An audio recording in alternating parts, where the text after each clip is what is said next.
चलो हवे गया विडियो में जे मैं तमने होमवर्क आप्या था ए दाखलानी बात करी दीए। गया विडियो में 3 दाखला होमवर्क में आपेला, आम तो तमे करी नाख्या हशे, बहु इजी है। आ दाखलो तो मैं मारा ख्यालथी तमने मौखिक रीते एनी वात पण करी दीधी थी कि आमां जवाब शुं आवे। आवी कंईक रचना है। 3 कॉन्सेंट्रिक एटले के समकेंद्रीय गोळाओ छे, वाहक धातुना पोला गोळाओ छे, अने तमने एम कीधुं छे कि what is the potential on this sphere, बीजा गोळा उपरनुं स्थितिमान शुं छे। बहु झड़पथी आपणे लईए तो VS2 बीजा गोळानुं स्थितिमान कोने लीधे, Q ने लीधे आवशे। तो पहला तो खाली आटलुं लखी नाखो ने तोय चाले। बीजाने लीधे शुं लखशो -KQ, पछी नीचेनुं ज बदलवानुं रहेशे। त्रीजाने लीधे एटले के पोताने लीधे शुं आवशे +2KQ, राइट। आ 2Q छे एटले, अने आने लीधे शुं आवशे +4KQ आवुं आवशे। हवे छेदमां मूकवानुं थशे, तो छेदमां एटले अहींया लेवानुं छे एटले बहारनुं अंतर एटले 2R आवशे, बराबर। पछी अहींया पण बहारनुं अंतर एटले ए पण केटलुं आवशे 2R आवशे, पोतानुं ज अंतर एटले 2R। पछी बहारने लीधे अंदर लेवानुं होय तो त्रिज्या आवे, एटले त्रिज्या केटली हती आपणे जोवो जोईए 4R हती के 8R खबर नथी एक्जेक्ट, पण आटलुं हशे। चालो आ बे तो निकળી ગયું कम्प्लीटली। आ शुं थयुं KQ/R अने आ शुं थयुं ए पण KQ/R, एटले 2KQ/R। एवो जवाब आव्यो बधाने, बराबर। आ पहेलो जवाब आवशे। इजी छे, आवडे एवुं छे, खाली प्रेक्टिस माटे मैं आ तमने दाखलो आपेलो, राइट। चलो एक आ थयुं। पछी मारा ख्यालथी एक मैं स्विच वाळो तमने प्रॉब्लम आपेलो, ए पण लई लईए। बीजो दाखलो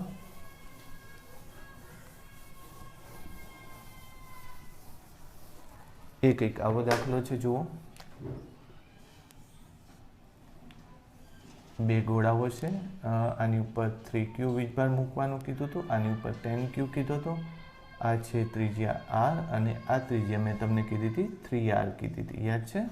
अने आ बे वच्चे ज्यारे आपणे स्विच चालू करीए, बराबर, स्विच चालू करीए तो अंतिम वीजभार केटलो, अंतिम वीजभार बंनेनो आपणे शोधी काढशुं, बराबर। तो विचारो तो आपणे शुं कर्युं हतुं के आनुं पोताने लीधे स्थितिमान, एटले मैं तमने कीधुं हतुं धारी लो कि how much charge Q charge is getting transferred, एटले अहींया चार्ज केटलो रहेशे 3Q -Q अने अहींया आवी जशे +Q, बराबर। तमारे वीजभार मोटो छे के नानो छे ए नथी जोवानुं, वीजभार नाना गोळामांथी मोटा गोळा तरफ जाय। तो आनो स्थितिमान पोताने लीधे केटलो थाय तो के K3Q - Q, बराबर। अने हजू आनुं पण लखी नाखीए +10Q +Q, राइट। नीचे केटलुं आवशे तो के पोताने लीधे पोतानुं छे एटले R आवशे, अने बहारने लीधे अंदर एटले केटलो आवशे 3R, करेक्ट। चलो हवे बहारना गोळानो स्थितिमान लेशो तो एमांय शुं आवशे K3Q - Q K10Q +Q, आटलुं थशे। चलो हवे अंदरना गोळाने लीधे बहार एटले के 3R आवशे अहींया, अने अहींया पण केटलुं आवशे 3R आवशे, करेक्ट। आ बे तो आखुं कायम निकળી जशे, एटले आनी बहु डिस्कशन करवानी जरूर नहीं पड़े। अने जो कदाच तमे एम लो कि अंदरना गोळाने लीधे पोताना वीजभारने लीधे अंदरना गोळानो स्थितिमान, पोताना वीजभारने लीधे बहारना गोळानुं स्थितिमान, तो पण पोताना वीजभारने लीधे अंदरना गोळानो स्थितिमान अने अंदरना गोळाने लीधे बहारना गोळानो स्थितिमान, ए बेने इक्वल करो तो पण चालशे।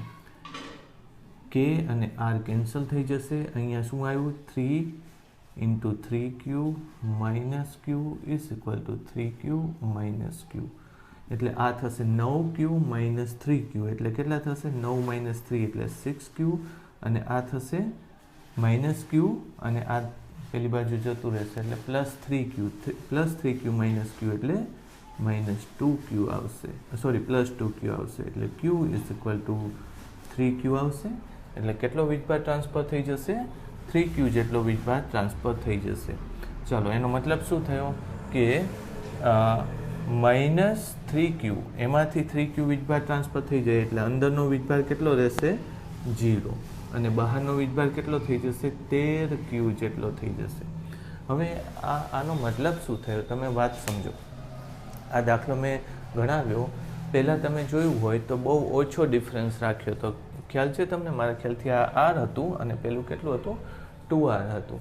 એટલે બે વાત તમે કરી શકો. એક વાત શું કે જો there is a wide difference between the radius એટલે ત્રિજ્યામાં જો બહુ મોટો તફાવત હશે, બરાબર, તો પછી વિદ્યુતભાર ઓલમોસ્ટ લગભગ બધો જ ટ્રાન્સફર થઈ જાય. બરાબર, મેં આ જ વાત કરી હતી કે જ્યારે ત્રિજ્યા, આની પહેલાંનો એક દાખલો લીધો ને, એમાં આવું નહોતું. એમાં શું થયું હતું કે 3Qમાંથી લગભગ પોઈન્ટ કેટલો નીકળી જતો હતો? 0.1Q જેટલો વીજભાર જતો રહેતો હતો. જ્યારે અહીંયા વીજભાર લગભગ બધો જતો રહે છે. કેલ્ક્યુલેશન એકવાર ચેક કરી લેજો કે કેટલો વીજભાર ટ્રાન્સફર થાય છે. બરાબર, ઓકે. એવી જ રીતે ધારી લો કે 4Q રાખેલું હોત તો શું આવે? જુઓ તો અહીંયા મેં 4R રાખેલું હોત તો શું આવે? તો કે 4 × 3Q, 4 × 3 એટલે 12Q, 12માંથી કેટલું જતું રહેશે? 3 એટલે 9Q, અને અહીંયા 4 અને ત્યાં Q એટલે ત્યાંથી એટલે ત્યાં કેટલું રહેશે? 4Q ને એટલે 3Q રહેશે. 3/3 એટલે 3Q એટલે અંદરનો ત્યારે પણ બધો જ વીજભાર જતો રહેશે. એનો મતલબ એવો થયો કે ત્રિજ્યા જ્યારે મોડરેટ રાખેલી હોય એટલે કે મધ્યમ સરખી રાખેલી હોય ત્યારે તફાવત એનો બહુ નાનો હોય ત્યારે વીજભાર નાના મોટા જથ્થામાં જાય છે, પણ જ્યારે તફાવત મોટો હોય ત્યારે બધો જ વીજભાર જતો રહેશે. અહીંયા 2Q રાખો તો 2Q રાખો ત્યારે કેટલું થાય છે? જુઓ, અહીંયા કેટલું થશે? 6Q. બરાબર, 6Qમાંથી Q એટલે આ બાજુ 3Q રહેશે અને આ 2Q એટલે Q એટલે Q ઇઝ ઇક્વલ ટુ અહીંયા કેટલું રહેશે? 3Q રહેશે. ત્યારે પણ એવું થાય છે. બરાબર, તો મેં આના પહેલાં જે ક્વેશ્ચન ગણાવ્યો હતો એ આવો હતો. એકવાર ચેક કરી લેજો. મેં તમને શું કહ્યું હતું? 7Q રાખ્યું હતું. એ 7Q હતો ને, 10 નહોતો, પણ કેટલો હતો? 7Q હતો. બરાબર, એટલે ત્યારે પણ એ ટાઈપની કેલ્ક્યુલેશન છે. મારા ખ્યાલથી કંઈ ચેન્જ હોય તો જોઈ લેજો. રાઈટ, એક આ દાખલો હતો. કરેક્ટ. ચાલો, હવે છેલ્લો દાખલો મેં તમને ઉર્જા ઘનતાવાળો આપેલો. બરાબર, એમાં શું હતું ચેક કરો જોઈએ. એક આપણે પ્લેટ હતી, કેવી? અનંત વિસ્તારની પ્લેટ. એની ઉપર સિગ્મા ઘનતા હતી. એનાથી અમુક અંતરે મેં એક સમઘન રાખેલો. એની સાઈડ કેટલી હતી? A. તો એની કુલ ઉર્જા શોધવાની હતી. ઉર્જા બરાબર શું થાય? ઉર્જા ઘનતા ગુણ્યા કદ. બસ આટલું જ લેવાનું. તો ઉર્જા ઘનતા 1/2 ε0 E² ગુણ્યા આ સમઘનનું કદ કેટલું થાય? તો કે A³ થશે. કરેક્ટ. 1/2 ε0, તમને આ તો ખબર છે E કેટલું થાય છે? સિગ્માના છેદમાં 2 ε0 ² A³. બરાબર, એટલે હવે લેશો તો 1/4 થયું 2 એટલે 8, પછી સિગ્મા સ્ક્વેર ε0² એટલે નીચે એક ε² વધશે અને વધશે અને ઇન્ટુ A³. તો આટલી એની ઉર્જા થશે. આ દાખલો એક્ઝામમાં આવેલો છે. અહીંયા મેં ડિસ્ટન્સ આપેલું, પણ ડિસ્ટન્સની કંઈ જરૂર પડતી નથી. સમજ પડી ગઈ? તો આ થઈ આપણે હોમવર્ક ડિસ્કશન. ચાલો, એનાથી હવે આગળ વધીએ. મેં તમને કીધું હતું કે અમુક ઇક્વેશન્સ આપણે લેશું. બરાબર, સ્થિતિ ઉર્જાની કેલ્ક્યુલેશન માટે. જોઈએ હવે સ્થિતિ ઉર્જાની અત્યારે જે કેલ્ક્યુલેશન કરાવું છું એ આપણી નોર્મલ કેલ્ક્યુલેશન કરતાં થોડી અલગ પડે છે. એ લઈએ. જુઓ, હું ધારી લો કે અહીંયા કોઈ વિદ્યુતભાર રાખું, Q જેટલો વિદ્યુતભાર રાખું, તો એની આજુબાજુ અહીંથી લઈને અનંત વિસ્તાર સુધી, વિદ્યુત ઉર્જા કેટલી જમા થઈ જાય, બરાબર, એ લઈએ. તો એની આજુબાજુ એક તો પહેલાં હું ગોળો વિચારી લઉં, બરાબર, અને એ ગોળાની ત્રિજ્યા કેટલી લઉં, સ્મોલ આર લઉં, અને એ ગોળાની જાડાઈ થોડીક એવી લઈ લઉં, બરાબર. હું શું વિચારું છું કે એક વીજભાર મૂકેલો છે, એની આજુબાજુ ક્ષેત્રમાં કુલ ઉર્જા કેટલી થાય, બરાબર. તો કુલ ઉર્જા ગણવા માટે મારે શેની જરૂર પડશે, તો કે વીજભાર ઘનતાની. તમને ખબર છે કુલ ઉર્જા બરાબર 1/2 ε0 E² ગુણ્યા કુલ કદ. પણ હવે તમે વિચારો કે આની અંદર મુશ્કેલી શું આવે છે, ઈ બદલાય છે. જેમ જેમ તમે દૂર જતા જાઓ છો એમ એમ ઈ બદલાય છે, અને વી એટલે સ્થિતિમાન નથી, આ શું છે, કદ છે, બરાબર, કદ, કરેક્ટ, ઓકે. તો આપણે એમ ન લખાય કે અહીંથી લઈને અનંત કદ સીધું લઈ લેવાનું, રાઈટ. તો અહીંયા કેલ્ક્યુલેશન માટે હું આવું કરી નાખું, 1/2 ε0, પછી આર અંતરે એનું વિદ્યુત ક્ષેત્ર કેટલું એકમ વીજભારને લીધે, તો કે KQ ના છેદમાં સ્મોલ r સ્ક્વેર થાય આટલું, બરાબર. હવે હું કદ કેટલું લઉં, તો કે આ નાનો ગોળો લઉં, ખૂબ ઓછી જાડાઈવાળો ગોળો, કે જ્યાં વિદ્યુત ક્ષેત્ર કેટલું છે, વિદ્યુત ક્ષેત્ર આટલું KQ/r² જેટલું છે. તો આ નાના ગોળાનું કદ કેટલું થાય, તો યાદ હોય તો તમને 4π સ્મોલ r² ઇન્ટુ dr, યાદ છે આવું, 4π સ્મોલ r² ઇન્ટુ dr, કારણ કે 4/3 πr³ નું મેં શું કર્યું હતું, વિકલન કર્યું હતું, એના આધારે આ ગણી શકાય. ચાલો r² જતા રહ્યા, પછી 4π ε0 અને I 1/4π ε0 એટલે એ પણ જતું રહ્યું, કે 1/2 ઇન્ટુ dr થશે, એટલે u is equal to 1/2 into q/2 into dr, q/2 into dr આવું થશે, બરાબર. એટલે q તો અચળ થયો, q એટલે તમે જે વીજભાર મૂકેલો છે જ, અને dr q/2, અને આ શું થઈ જશે, r થઈ જશે. ચાલો ક્યાંથી ક્યાંનું આપણે વિકલન કરવાનું છે, અંતર ક્યાંથી ક્યાંનું લેવાનું છે, તો કે અંતર 0 થી લઈને મેક્સિમમ અનંત સુધીનું લેવાનું છે, બરાબર, 0 થી લઈને અનંત સુધીનું લેવાનું છે, બરાબર. એટલે અનંત અંતરે વિદ્યુત ક્ષેત્રની તીવ્રતા કેટલી થઈ જાય છે, 0 થઈ જાય છે. આમાં કેલ્ક્યુલેશન આપણે થોડી ચેન્જ કરવી પડશે, કારણ કે આ નાનામાં નાનાથી લઈને મોટામાં મોટા સુધી જવાનું છે. હા, મેં આમાં ભૂલ કરી નાખી, જુઓ તો આમાં શું આવશે, આ કાઢી નાખો, બરાબર. આ પણ મેં જે કેન્સલ કર્યું છે ને એનો વર્ગ આવે છે ને, એટલે ચેન્જ કરવું પડશે આપણે, r², આ આખાનો વર્ગ છે, રાઈટ.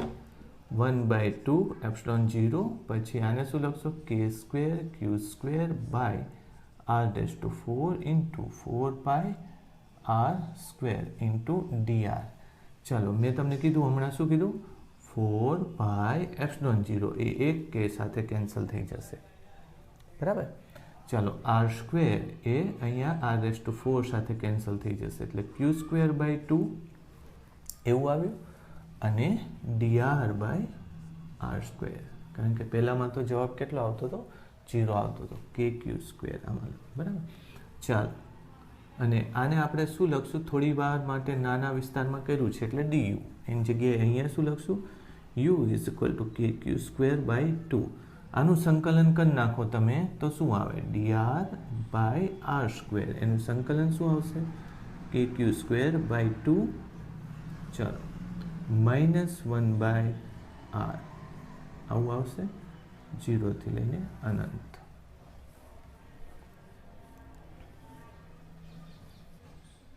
રાઈટ, એટલે KQ²/2 1/∞ એટલે 0 પ્લસ 1/0 એટલે ઇન્ફાઇનાઇટ, બરાબર. પણ એક વસ્તુ આપણે આ કેલ્ક્યુલેશનમાં પણ મુશ્કેલી તો છે જ, બરાબર. એ વિદ્યુત ક્ષેત્રની ઉર્જા આમ લેવા જઈએ કે Q square by 2 into infinity. આ તો 0 થયું ને, પણ ઇન્ફિનિટી એટલે ઉર્જા કેટલી આવે? અનંત આવે. પણ તમે વિચારો કે અનંત અંતર સુધી જાઓ ત્યાં સુધીમાં વિદ્યુત ક્ષેત્ર કોઈ જગ્યાએ 0 નથી થતું, બરાબર? અનંત અંતરે 0 થાય એટલે અનંત અંતર સુધીમાં વિદ્યુત ક્ષેત્રની ઉર્જા ગણવા જાઓ તો એ ઉર્જા ટોટલ કેટલી આવવી જોઈએ? ઇન્ફાઇનાઇટ આવવી જોઈએ. એનો મતલબ એમ કે એક વિદ્યુતભાર તમે અહીંયા મૂકેલો હોય અને એની આસપાસ જ્યાં જ્યાં તમને વિદ્યુત ક્ષેત્ર દેખાય ત્યાં ત્યાં તમે જો વિદ્યુતભારો મૂકી દો તો તમે કેટલા વીજભાર મૂકેલા હોય? ટોટલ અનંત વીજભાર મૂકેલા હોય. એટલે 0 જેવા વિદ્યુતભારની અસર નીચે પણ અનંત વિદ્યુતભારો મૂકેલા હોય તો ટોટલ સ્થિતિ ઉર્જા તો કેટલી થવાની છે? અનંત જ થવાની છે. એટલે આ એક કેલ્ક્યુલેશન ખૂબ અગત્યની હતી કે આ મેથડ ઉપર, બરાબર, આ મેથડ ઉપર તમે સ્થિતિ ઉર્જાની કેલ્ક્યુલેશન કરી શકો. ચાલો, આમાં સેજ ફેરફાર, આમાં અનંત આવ્યું એટલે તમને થોડુંક એમ લાગે કે આ અનંત ક્યાંથી આવી? અનંત જેટલી ઉર્જા કેમ આવે? પણ અનંત જેટલા વીજભારે નહીં મૂકી શકીએ આપણે. એનો હું તમને સમજાવું કે એક અહીંયા વીજભાર મૂકેલો હોય, અહીંયા 1 કુલમ લાવું તો આ વીજભાર ગુણ્યા આ વીજભાર, બરાબર, ભાગ્યા કે Q1 Q2 ભાગ્યા 2 વચ્ચેનું અંતર, એટલી સ્થિતિ ઉર્જા થાય છે. હવે મારે બધી જ, એટલે ટૂંકમાં આ વિસ્તારની ઉર્જા એને લઈ લીધી. કોણે? આ વીજભારે. એ જ રીતે બાજુમાં બીજો, ત્રીજો, ચોથો, પાંચમો, ટૂંકમાં જે ફેલાયેલી ઉર્જા છે એ મારે ધારણ કરવી હોય તો ત્યાં બધે મારે વીજભારો મૂકવા જોઈએ. તો જેટલા વીજભારો એટલી ઉર્જા ટોટલ સ્થિતિ ઉર્જા થશે, બરાબર. એ કોન્સેપ્ટને થોડોક વધારે ક્લિયર કરીએ તો હવે આની જગ્યાએ, એટલે આ બિંદુવત વીજભારની મેં વાત કરી હતી, બિંદુવત વીજભારની જગ્યાએ આવું જો સૂત્ર ન લાવવું હોય આપણે, બરાબર, તો એક બીજી કેલ્ક્યુલેશન થઈ શકે. એ કેવી છે? તો કે એક આપણી પાસે આવો ગોળો છે, પણ યાદ રાખજો કેવો ગોળો લેશું? એ પોતાના આમ તો કદવાળું લઈએ નહીં, સીધું આ ધાતુનો ગોળો લઈએ. પછી હું ધાતુનો ગોળો, એની ઉપર મેં વીજભાર મૂકેલો છે. તમને ખબર છે કે ધાતુના ગોળા ઉપર જ્યારે વિદ્યુતભાર મૂકીએ તો એ બધો વીજભાર ક્યાં જતો રહે છે? એના સરફેસ ઉપર જતો રહે છે. હવે તમને આ ગોળાની ઉપર કેટલો વીજભાર જતો રહ્યો? Q વીજભાર જતો રહ્યો. તો હવે આને લીધે રચાતા ક્ષેત્રમાં કુલ ઉર્જા, આપણે પહેલાં હોમવર્ક ડિસ્કશન વાળું કાઢી નાખીએ, કારણ કે રાઈટ, હવે તમારે કુલ ઉર્જા લેવી છે. તો કુલ ઉર્જા આપણે અત્યારે લીધું ને એ જ રીતે લેવાની થશે, બરાબર. આની ત્રિજ્યા કેટલી થશે? R. અને આપણે પહેલાં શું લઈએ? સ્મોલ r અંતરે ખૂબ જ નાના જાડાઈનો બીજો એક ગોળો વિચાર લઈએ. એ વિસ્તારની પહેલાં ઉર્જા શોધી કાઢીએ. બહુ ઝડપથી આપણે આગળના સ્ટેપનું જ રિવિઝન કરશું. ચાલો, તો ઇઝ ઇક્વલ ટુ ઉર્જા ઘનતા. તો આને લીધે r અંતરે વિદ્યુત ક્ષેત્ર કેટલું આવે? તો પહેલાં તો ઉર્જા ઘનતા એટલે શું લખો છો? 1/2 ε0 ગુણ્યા E સ્ક્વેર અને ત્યાંનું કદ, એને શું લખશું? dv. આ ગોળા આખાનું કદ, આ જે પાતળી દિવાલવાળો ગોળો બને ને એનું કદ. તો આ ઉર્જાને આપણે શું લખી નાખીએ? du 1/2 ε0 E. E એટલે આ ગોળાને લીધે અહીંયા વિદ્યુત ક્ષેત્ર કેટલું આવશે? જો તમારે સિગ્માના સ્વરૂપમાં લખવું હોય તો એમ, નહીંતર અત્યારે ક્યુના સ્વરૂપમાં લઈ લઈએ તો k સ્ક્વેર ક્યુ સ્ક્વેરના છેદમાં સ્મોલ r સ્ક્વેર થાય. આવું આ ગોળાને લીધે અહીંયા કેટલું થાય? કે સ્ક્વેર ક્યુ સ્ક્વેરના છેદમાં r સ્ક્વેર નહીં થાય, r⁴ થશે. અને dv એટલે હમણાં જ લખ્યું તો 4π સ્મોલ r² ઇન્ટુ dr. તો જો તમને યાદ હોય તો શું કર્યું હતું? 1/2 એક કે નીકળી ગયો હતો એટલે k ક્યુ સ્ક્વેર, બસ, અને k ક્યુ સ્ક્વેર ઇન્ટુ અહીંયા શું કરશું? r² into dr. આવું થશે. 1/r² ઇન્ટુ dr આવું થશે. ચાલો, હવે u લેવું હોય તો 1/2 k ક્યુ સ્ક્વેર, તો એમને 1/r² નું શું થશે? -1/r. હવે સંકલન ક્યાંથી ક્યાં? તો કે અહીંથી ચાલુ કરવાનું છે અને ક્યાં સુધી જવાનું છે? અનંત. એટલે ચાલુ થાય છે આરથી અનંત સુધી. ત્યાં ચાલુ ક્યાંથી કર્યું હતું? 0થી કર્યું હતું અને અનંત, એટલે અનંત આવ્યો હતો જવાબ. અહીંયા ચાલુ થશે, આ ગોળો છે બરાબર, એનાથી અનંત અંતરે. અને અત્યારે આ હું આમ લખી નાખું સ્પેશિયલી, કયું? બહાર. એટલે ઉર્જા ક્યાં હોવી જોઈએ? બહાર તરફ આટલી ઉર્જા થાય. ચાલો મૂકતા જઈએ તો કેટલું થાય? 1/2 kq². આ -1 અનંત એટલે 0 અને +1 r બરાબર. એટલે આ કેટલો જવાબ આવ્યો? kq²/2r. પણ આ તો બહારનું થયું. હવે અમુક ઉર્જા કદાચ અંદર પણ હોઈ શકે, તો એની ચેક કરી લઈએ કે u અંદર કેટલી? તો 1/2 ε0 e² ગુણ્યા અંદરનું કદ. અંદરનું કદ અત્યારે હું v લખું, પણ તમને ખબર છે કે અંદર વિદ્યુત ક્ષેત્ર કેટલું છે? ધાતુના ગોળાની અંદર વિદ્યુત ક્ષેત્ર કેટલું? 0. એટલે અંદર કંઈ ઉર્જા આવતી નથી.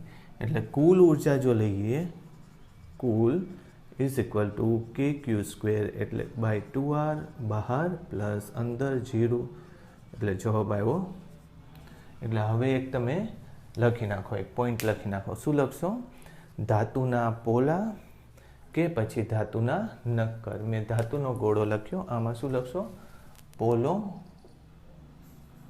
કે નક્કર, બેયમાં ચાલે. પોલા કે નક્કર ગોળાને લીધે એને ક્ષેત્રમાં ફેલાવેલી કુલ ઉર્જા કેટલી રહેવાની છે? આટલી બરાબર. અથવા તો તમે એમ કહી શકો કે ધાતુના r ત્રિજ્યાવાળા ગોળાને ચાર્જ કરવા માટે, q વીજભારથી ચાર્જ કરવા માટે કેટલી ઉર્જાની જરૂર પડે? તો એ પણ આ જ છે. કેટલી ઉર્જાની જરૂર પડે? kq²/2r. એટલે બે વસ્તુ લખજો. શું? ધાતુના પોલા કે નક્કર ગોળાને q વીજભાર સુધી ચાર્જ કરવા માટે જરૂરી કાર્ય કે જરૂરી ઉર્જા બરાબર kq²/2r. અને એ જ રીતે ધાતુના પોલા કે નક્કર ગોળાને લીધે તેની ક્ષેત્રમાં રહેલી કુલ ઉર્જા એ પણ આટલું જ થશે. ચાલો, મેં ધાતુના નક્કર ગોળાની વાત કરી. હવે એ જ વસ્તુ શેમાં લેશું? ધાતુ નહીં પણ અવાહક, વાહક નહીં પણ અવાહક. ધાતુની જગ્યાએ તમે ત્યાં શું લખી શકશો? વાહકે લખી શકશો બરાબર. તો અહીંયા શું લખશો? અવાહક ગોળો. પોલો લઈશ તો શું આવશે? તો પહેલા જેવો જ જવાબ આવશે, અવાહક પોલો ગોળો. તો જવાબ શું આવશે? kq²/2r. અહીં લખ્યું હતું ને એ જ. તો મારે કેવો લેવો પડશે? અવાહક નક્કર ગોળો. કેવો લેવાનો?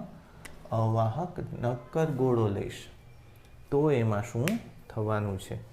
તો અવાહક નક્કર ગોળામાં બહારની વાત કરીશ તો જુઓ, 1/2 સિગ્મા ε0 e² dv, આ બધું એમને એમ જ રહેવાનું છે. આમાં કંઈ ફેર નહીં પડે. ફેર પડશે? કેટલો જવાબ આવ્યો? kq²/2r જ જવાબ આવ્યો બરાબર. તો અંદર બહારની વાત કરું એટલે એમાં એ જ આવશે, u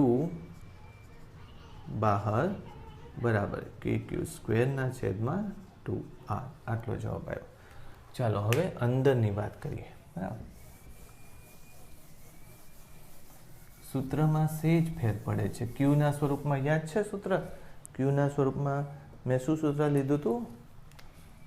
ઈનું 1/2 ઈ શું હતું? કે ક્યુના છેદમાં r³ હતું. જો યાદ હોય તો શેના સ્વરૂપમાં? ઈના સ્વરૂપમાં. અને ગુણ્યા r. જોઈ લેજો, આગળ લીધેલું છે કે અધાતુના એટલે અવાહક નક્કર ગોળાની અંદર વિદ્યુત ક્ષેત્ર આવી રીતે બદલાય છે. એટલે હવે મારે આ વસ્તુ નહીં લેવાની. શું લેવાનું? મારે ગોળો ક્યાં બનાવવાનો? અંદર બનાવવાનો ને, આવો. પણ એ કેવો ગોળો બનશે? ખૂબ જ ઓછી જાડાઈનો, કારણ કે ત્યાંય વિદ્યુત ક્ષેત્રની તીવ્રતા કેવી થાય છે? બદલાય છે. એટલે ઓછી જાડાઈનો ગોળો લીધો. કેટલી ત્રિજ્યાવાળો લીધો? r ત્રિજ્યાવાળો લીધો, સ્મોલ r ત્રિજ્યાવાળો. એટલે કદ મારે હજુય અંદરના ગોળાનું કદ કેટલું થશે? 4π સ્મોલ r² ઇન્ટુ dv. આ તમને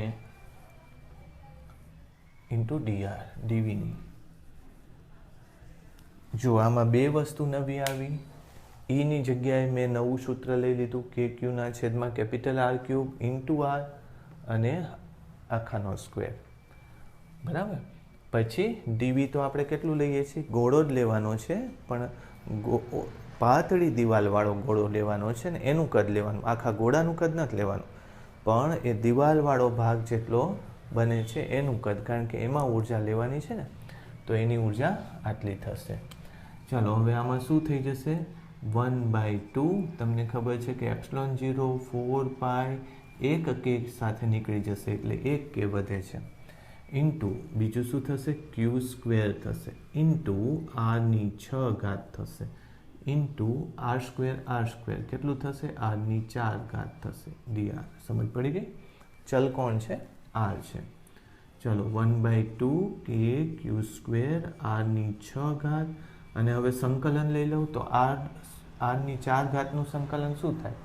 આરની 5 ઘાત બાય 5 એટલે આરની 5 ઘાત બાય 5. ચાલો ત્રિજ્યા ક્યાંથી ક્યાં લેવાની? સોરી, ડિસ્ટન્સ ક્યાં? તો પહેલો ગોળો 0 ત્રિજ્યાનો અને છેલ્લો ગોળો દિવાલ સુધી લેવાનો છે, અંદર લેવાનું ને. અંદર કેટલી ઉર્જા ભરેલી છે તો મેં આવા ગોળાઓ લઈને એ એક એક ગોળાના દિવાલમાં કેટલી ઉર્જા ભરેલી છે એ જોઈ લીધું, અને પછી તમામ ગોળાની દિવાલમાં ભરેલી ઉર્જાનો સરવાળો એટલે સંકલન લીધું મેં. રાઈટ? તો આટલું થશે. તો અત્યારે શું થશે? આમાં કંઈ ભૂલ નથી ને? કે ક્યુ બરાબર છે. ચાલો, એટલે હું આને ક્યાંથી ક્યાં મૂકીશ? 0 થી લઈને કેપિટલ આર સુધીની ત્રિજ્યા મૂકી દઈશ.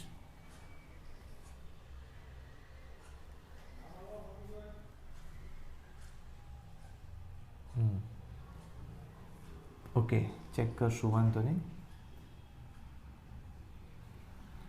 1/2 કે Q square by r⁻6 into r⁵/5. બરાબર. એટલે આ કેટલું થયું? 1/10 ઇન્ટુ કે ક્યુ સ્ક્વેર બાય આર. આમ તો 2 કરી નાખવું અહીંયા, એટલે આમ 5 અહીંયા રાખીએ, કારણ કે ઓલા જેવું જ છે ને. એટલે આ શું થયું? અંદર. બરાબર. તમને બહારની ઉર્જાની ખબર છે. કેટલી હતી બહારની ઉર્જા? કે ક્યુ સ્ક્વેર બાય 2r. અંદરની ઉર્જા કેટલી થઈ? 1/5 કે ક્યુ સ્ક્વેર બાય 2r. એટલે ટોટલ જો ઉર્જા લઈએ ઇઝ ઇક્વલ ટુ યુ બહાર પ્લસ યુ અંદર ઇઝ ઇક્વલ ટુ કેટલું થશે જોવું જોઈએ? કે ક્યુ સ્ક્વેરના છેદમાં 2r પ્લસ 1/5 કે ક્યુ સ્ક્વેરના છેદમાં 2r. ચાલો, એટલે 1/5 છે એટલે એ તો તમને આવડશે. કેટલું? 6/5 થઈ જશે. એટલે ટોટલ સરવાળો કેટલો થશે? 6/5 કે ક્યુ સ્ક્વેર બાય 2r. હવે 2 ને કાઢી નાખો એટલે કેટલું આવશે? 3/5 કે ક્યુ સ્ક્વેરના છેદમાં r. ચલો, આ યાદ રાખજો તમે. આ એક નવું પરિણામ મળ્યું તમને. શું? તો કે અવાહક ગોળાને લીધે ક્ષેત્રમાં ફેલાયેલી કુલ ઉર્જા. તો બહાર તો કે ક્યુના છેદમાં 2r જ આવે. અંદર કેટલી આવશે? તો અંદર આવે છે 1/5 કે ક્યુના છેદમાં 2r. ટોટલ કેટલું થાય છે? તો કે 3/5 કે ક્યુના છેદમાં 2r. ખૂબ અગત્યનો પ્રશ્ન છે, ખૂબ અગત્યનું પરિણામ છે, અને આ પરિણામ કોઈ જગ્યાએ મોટા ભાગે જોવા મળતું નથી. અમુક દાખલા જો તમને કદાચ એવા પૂછાઈ જાય કે અવાહક નક્કર ગોળાને લીધે સ્થિતિ ઉર્જા કેટલી, કુલ સ્થિતિ ઉર્જા કેટલી, તો તમને આ પરિણામની ખબર ન હોય તો તમે લખી ન શકો. એ પ્રશ્ન છોડી જ દેવાનો આવે. હું તમને એવા ટોપિક તો સર્ટનલી ડિસ્કસ કરાવું છું કે જે સામાન્ય વિદ્યાર્થીઓને આવડે જ નહીં. બરાબર? એ તો આપણે કરીએ જ છીએ. બરાબર? અને JEEની તૈયારી કરે એની માટે તો આ ખૂબ અગત્યનું છે. આટલું તમે કરો તો અને કદાચ HC વર્માની બુક કાં તો તમે બીજી કોઈ પ્રેક્ટિસ બુક લઈ લો. બરાબર? HC વર્માની આખી બુક કરી નાખી હોય, આટલા કોન્સેપ્ટ ક્લિયર કર્યા હોય, તો JEEમાં મુશ્કેલી પડવાની નથી. નીટમાં તો 100% મુશ્કેલી ન પડે. નીટમાં તો 100% રિઝલ્ટ સારું જ આવે. ખ્યાલ આવ્યો? એટલે આ એક કોન્સેપ્ટ યાદ રાખજો. વારંવાર આપણે આનો યુઝ કરીશું. બરાબર? આના આધારે પ્રશ્નોય કરી નાખીએ. ચાલો હવે તમને એમ થાય કે આ પરિણામનો યુઝ શું કરશું, કેવી રીતે કરશું, બરાબર? તો એ જોઈએ.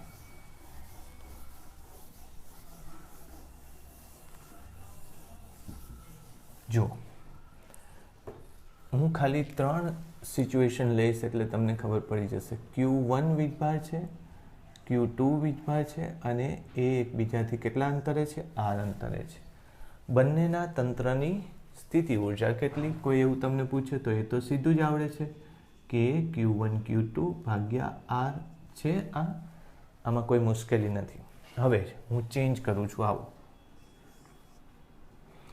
આ એક ગોળો લઈ લીધો. કેવો? અવાહક નક્કર. અવાહક નક્કર. આમ તો અવાહક નક્કર નહીં પણ વાહક લઈ લઈ. વાહક નક્કર અથવા તો કેવો ગોળો લેશું? પોલો. કારણ કે બેમાં પરિણામો એ જ છે ને. બીજું Q2 વીજભાર. આની ઉપર કેટલો વીજભાર છે? Q1 વીજભાર છે. તો સ્થિતિ ઉર્જા કેટલી? એવું પૂછે. આ તંત્રની સ્થિતિ ઉર્જા કેટલી? તો તમને એ ખબર છે કેટલી થવાની છે? તો કે પોલા ગોળાને લીધે, પોલા ગોળા ઉપર વિદ્યુતભાર મૂકો છો, પોલા કે નક્કર, તો ત્યારે તમારે એક્સ્ટ્રા કાર્ય કરવું પડે છે. હું તમને સમજાવું વાત. ધારો કે Q1 વીજભાર હું અહીંયા લઈ આવું ત્યારે મારે કોઈ કાર્ય કરવું નથી પડતું. Q2 વીજભાર લઈ આવું તો કાર્ય કરવું પડે છે. કેટલું? આની હાજરીને લીધે આને લાવવા માટે કરવું પડતું કાર્ય.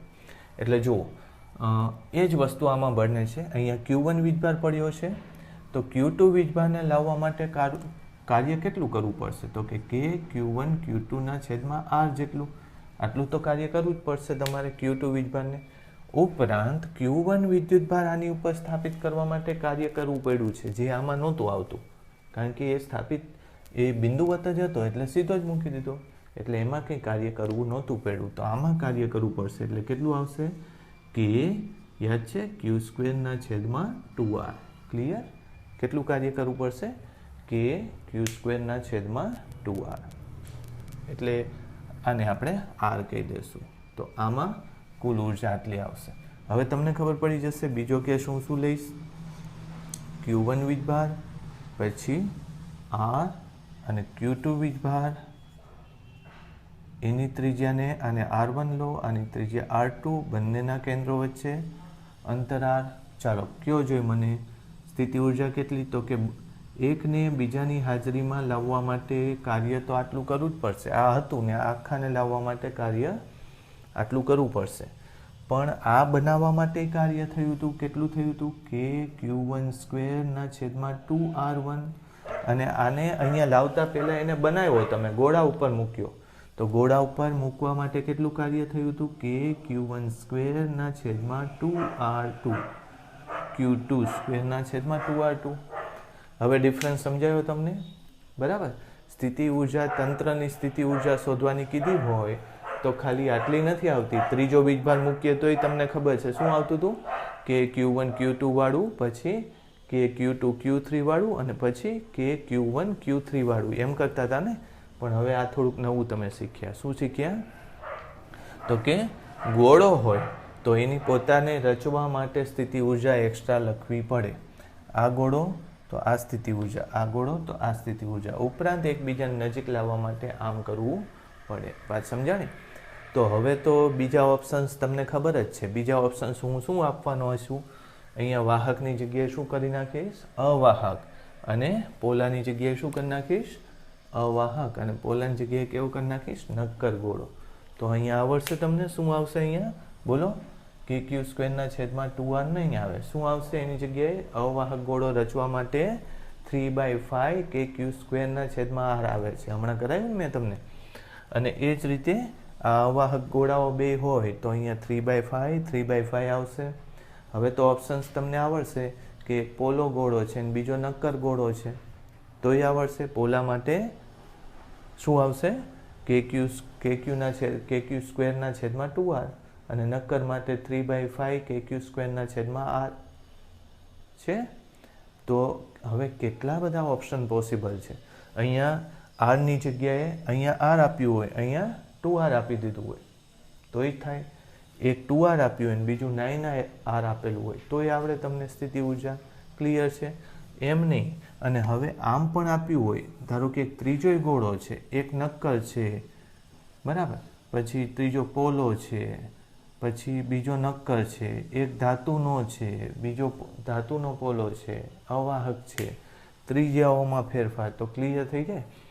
પહેલાં તો Q1 Q2 Q3ની ઉર્જા કેટલી આવે? KQ1 Q2/R, પછી Q2 Q3/R જે એનો હોય ડિસ્ટન્સ એ 3 તમને આગળની રીતે બિંદુવતવાળાને લીધે ઉર્જા લખી નાખો. પછી આની સ્થિતિ ઉર્જા સેપરેટ લખો, આને રચવા માટેની સ્થિતિ ઉર્જા સેપરેટ લખો, આને રચવા માટેની સ્થિતિ ઉર્જા સેપરેટ લખો.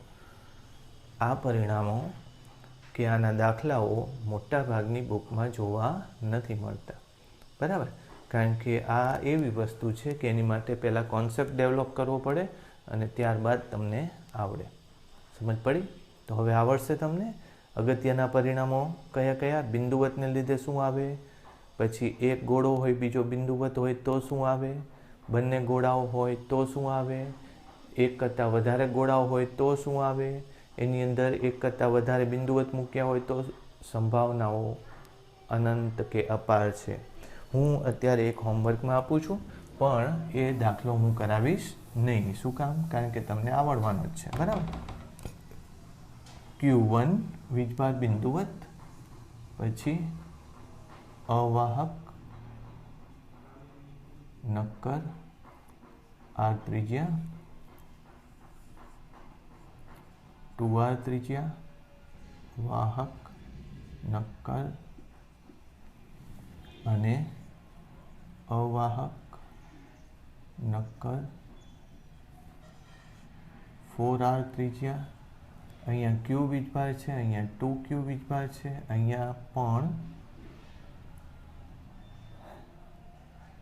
Q વીજભાર છે અને અહીંયા Q વીજભાર છે, અહીં -Q વીજભાર છે. ડિસ્ટન્સીસ પણ આપી દઉં તમને.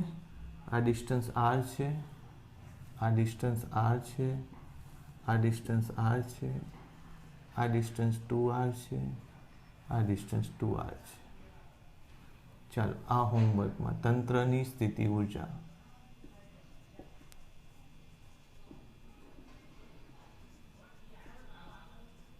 આટલું કરી નાખશો એટલે આ દાખલાઓ કોઈ દિવસ હેરાન નહીં કરે તમને. ખાલી 4 જ આપણે કેસીસ લીધા, બરાબર. એના આધારે આ મેં થોડોક એક કોમ્પ્લિકેટેડ દાખલો બનાવી દીધો, એ તમે જાતે કરી નાખજો. કરેક્ટ? ચાલો.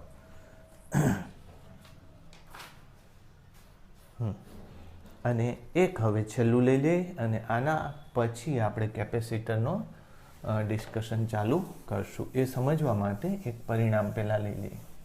જોવું જોઈએ. એ પરિણામ તમે કદાચ નહીં લખો ને, હું જે ડેવલપ કરું છું અત્યારે એ તમે નહીં લખો તો મુશ્કેલી નથી. તમે સીધું એનું રિઝલ્ટ લેજો. થિયરી જે બનાવું છું એ નહીં લેતા. થિયરી પહેલાં હું તમને સમજાવી દઉં. આપણી મુશ્કેલી હું તમને કહું કે મેં એકવાર તમને કીધું હતું કે આની ઉપર Q જેટલો વીજભાર મૂકો તો વિદ્યુત ક્ષેત્રની તીવ્રતા અહીંયા કેટલી થાય? તો કે સિગ્માના છેદમાં એપ્સિલોન 2 એપ્સિલોન 0. પણ જો ધાતુની પ્લેટ હોય તો વીજભાર અહીંયા આવે છે, બરાબર. તો શું થશે?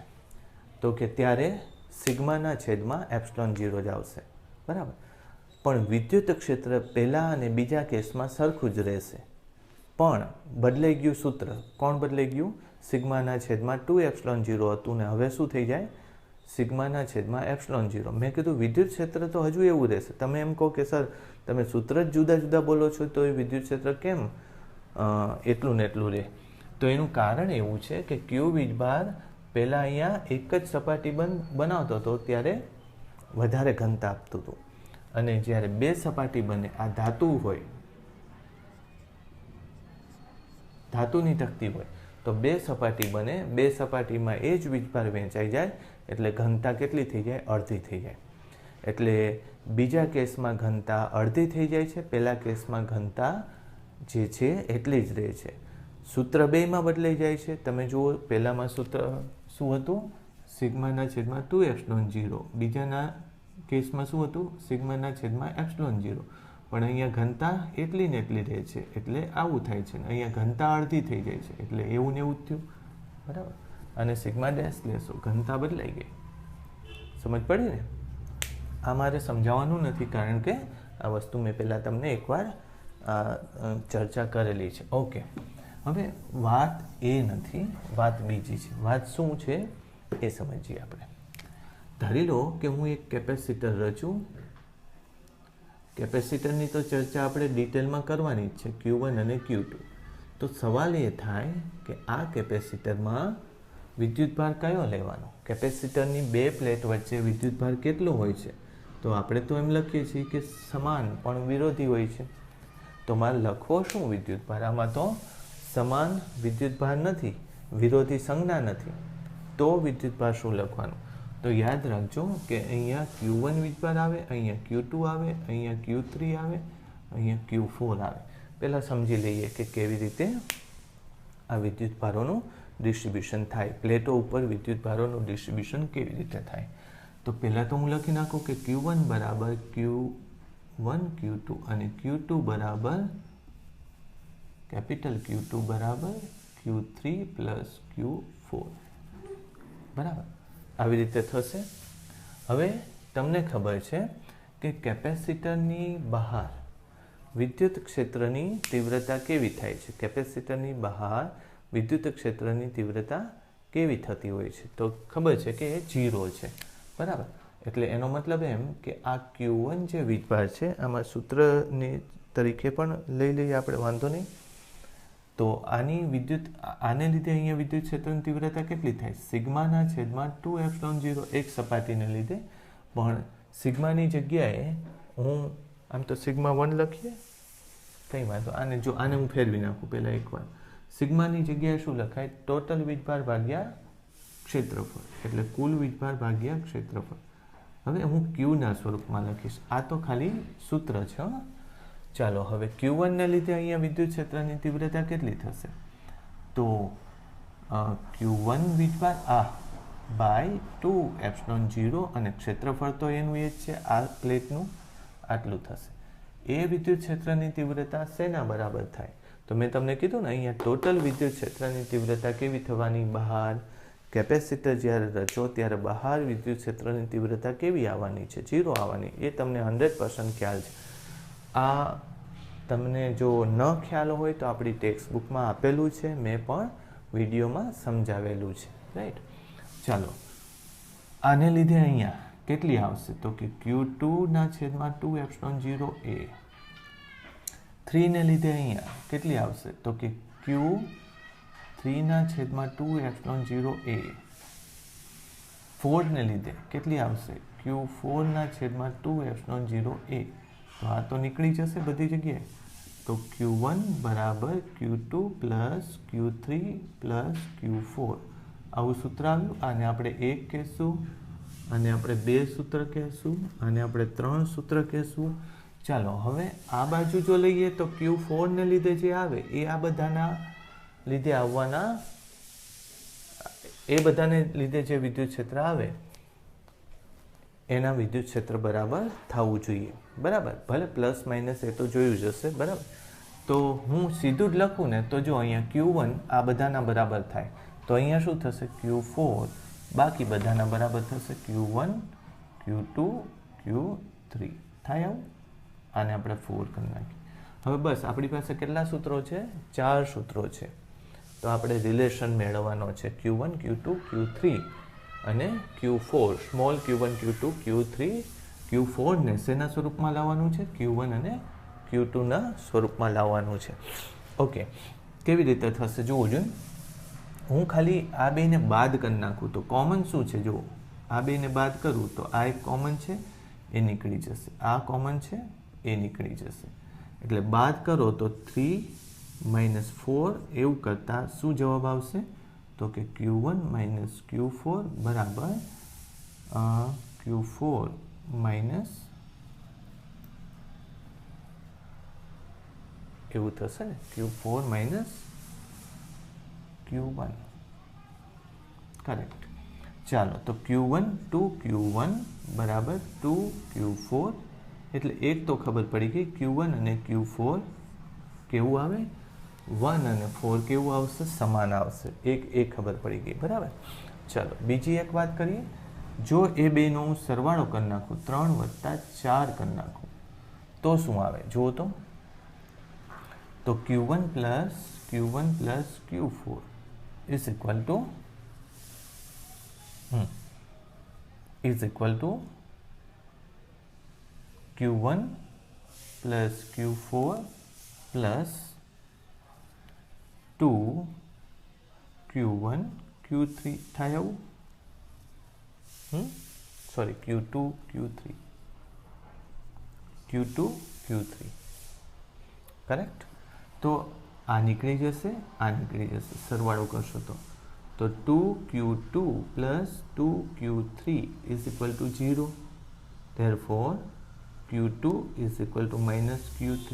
ઓકે, હવે એક વસ્તુ ખબર તમને પડી ગઈ કે આ વીજભાર અને આ વીજભાર સમાન થવો જોઈએ, આ અને આ સમાન થવો જોઈએ, પણ માઇનસ ઓપોઝિટ થવું જોઈએ. તો હવે આમાં હું વેલ્યુ મૂકી દઉં. જુઓ તો Q1 is equal to Q1 + Q4, Q2 is equal to Q3 ની જગ્યાએ શું લખી નાખું, -Q2 લખી નાખું. શું લખી નાખું, -Q2 લખી નાખું. એક મિનિટ, આને હું શું કરી નાખું, Q1 અને Q4 સમાન છે ને, એટલે 2Q1 કરી નાખું ચાલે, અને શું કરી નાખીએ, 2Q1 કરી નાખીએ, કરેક્ટ. ચાલો Q2 એટલે Q3, એટલે આને Q3 + Q4, Q3 ની જગ્યાએ શું લખી નાખું, -Q2 લખી -Q2 લખી નાખું, કરેક્ટ. અને Q4 ની જગ્યાએ હું શું લખી નાખું, +Q1 લખી નાખું, કરેક્ટ. આ Q2 થયું. ચાલો હવે આ બેનો સરવાળો કરો, Q1 + Q2, તો શું થાય, 2Q1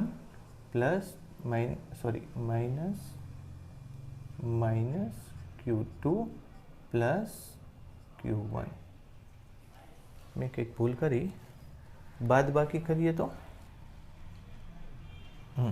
બાદ બાકી કરી નાખો, ચેક કરીએ. બાદ બાકી કરો તો શું થાય, પ્લસ આ માઇનસ, એટલે Q1 + Q2.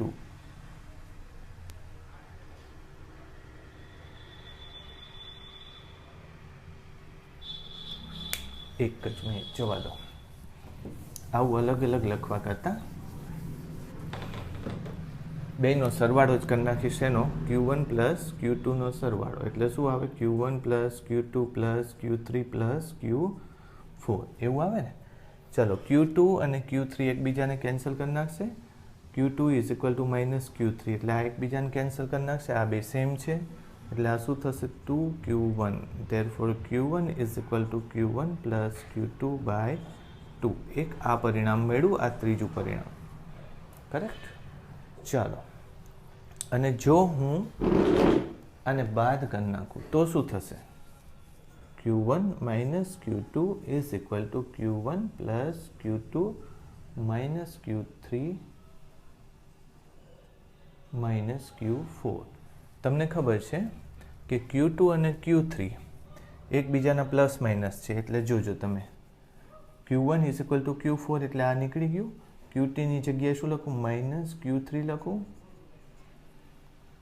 એક મિનિટ, Q2 એમનેમ જ રાખીએ, Q3 = +Q2 લખીએ. Therefore Q2 = Q1 + Q2/2. Q1 - Q2/2. જો તમને થોડુંક આ વિચિત્ર લાગશે કે સર આ બધી શું લખ કરો છો, પણ ખૂબ સરસ વસ્તુ આપણે ડિરાઈવ કરી. શું કે કેપેસિટર બનાવીએ ત્યારે આપણે હંમેશા એમ લખીએ કે અહીંયા 5 કુલમ હોય ને અહીંયા -5 કુલમ હોય. એવું જરૂરી નથી. અહીંયા ધારી લો કે મૂક્યો છે કેટલો 5 કુલમ વીજભાર મૂકેલો છે, અહીંયા કેટલો વીજભાર મૂકેલો છે 9 કુલમ વીજભાર મૂકેલો છે. ઓકે, તો હવે તમને એક સરસ સૂત્ર એમ કહે છે કે આ ચારે ચાર વીજભારો કેવા હશે. તો કે પહેલો અને છેલ્લો વીજભાર સમાન અને અંદરના બે વીજભાર પાછા સમાન પણ વિરોધી નિશાની વાળા. એટલે પહેલાં શું કરી નાખવાનું, આ બેનો સરવાળો કરી નાખો. 9 ને 5 14, 14 ભાગ્યા 2 એ Q1 છે. એટલે આ 7Q અહીંયા થશે. વાત સમજાણી? 7Q ત્યાં થશે. પછી તમને ખબર છે કે Q1 અને Q4 સેમ છે, એટલે અહીંયા બીજો કેટલો થશે? 7Q થશે. ક્લિયર? કારણ કે અહીંયા Q1 હતો, Q2 અહીં લખું, Q1 Q2 Q3 Q4. પછી બીજી તમને ખબર છે કે 2 ને બાદ કરીને બાય 2 કરો એટલે 9, નહીંતર બીજી રીતે થશે પણ ચેક કરો. આ 2 ને બાદ કરો એટલે 9 માંથી 5 જાય એટલે 4, 4 ભાગ્યા 2 એટલે 2Q. એટલે હવે અહીંયા જો હું અહીંયા પ્લસ 2Q લખી નાખું તો અહીંયા મારે શું લખવાનું આવે? Minus 2Q. પણ મેળ નથી પડતો. જો આ 9 થાય અને આ થાય 5, એટલે મારે શું લખવું જોઈએ? અહીંયા માઇનસ 2Q લખવું જોઈએ અને અહીંયા પ્લસ 2Q. ચેક કરી લો, જો થઈ ગયું કે નહીં? આ બે સરખા, આ બે સમાન પણ વિરોધી નિશાનીવાળા. હવે આ માઇનસવાળું તમને કદાચ યાદ ન રહે તોય મુશ્કેલી નથી. આ બે તમને ખબર પડી જાય. 2નો સરવાળો ભાગ્યા 2 મૂકી દો, 7 થયા. હવે અહીંયા તમારે 5માંથી 7 બાદ કરવાના એ અહીંયા આવે અને 9માંથી 7 બાદ કરવાના એ અહીંયા આવે. તો કેપેસિટરનું તમને કન્ફિગરેશન આવડી જાય. તો કેપેસિટરની અંદરની આ જો સરસ વાત થઈ ગઈ કે કેપેસિટર તો અંદરની પ્લેટ ઉપરનો વીજભાર હોય છે. તમે એમ લખો છો ને C=Q/V. તો Q કયું? તો અંદરની પ્લેટનો વીજભાર, બહારનો ન હોય. સમજ પડી?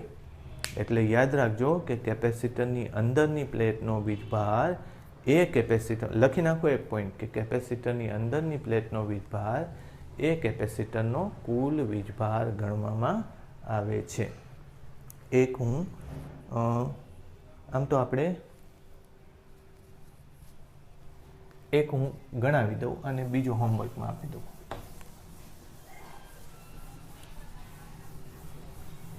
આ જ વસ્તુ 3 પ્લેટ માટે પણ થાય. 3 કે વધારે પ્લેટ હોય ને તો Q, 2Q અને 3Q છે. તો આમાં એ જ વસ્તુ લાગુ પડશે. ચાલો, બધાનો સરવાળો ભાગ્યા 2. 5 ને 2, 5 ને 1 6, 6 થયો ભાગ્યા 2 એટલે અહીંયા કેટલો મૂકી દેશો? 3Q. અહીંયા પણ કેટલો મૂકવો પડશે? 3Q. પહેલી અને છેલ્લી પ્લેટ વચ્ચે સમાન વીજભાર. 3Q અહીંયા આવતો રહ્યો તો અહીંયા કેટલો હોવો જોઈએ? -2Q હોવો જોઈએ. -2Q તો અહીંયા કેટલો હોવો જોઈએ? +2Q હોવો જોઈએ. +2Q તો અહીંયા કેટલો હોવો જોઈએ? 0. તો અહીંયા કેટલો હોવો જોઈએ? 0. થઈ ગયો? ક્લિયર? આવડ્યું? ટોટલ સરવાળો ભાગ્યા 2 અહીંયા ને અહીંયા સમાન. પછી આમાં આ બે ઉપરથી આ લઈ લો, એનો વિરોધી અહીં મૂકી દો. આ બે ઉપરથી આ લઈ લો, બરાબર? એનો વિરોધી અહીં મૂકી દો. વાત પૂરી. એક બીજો આપી દઉં તમને.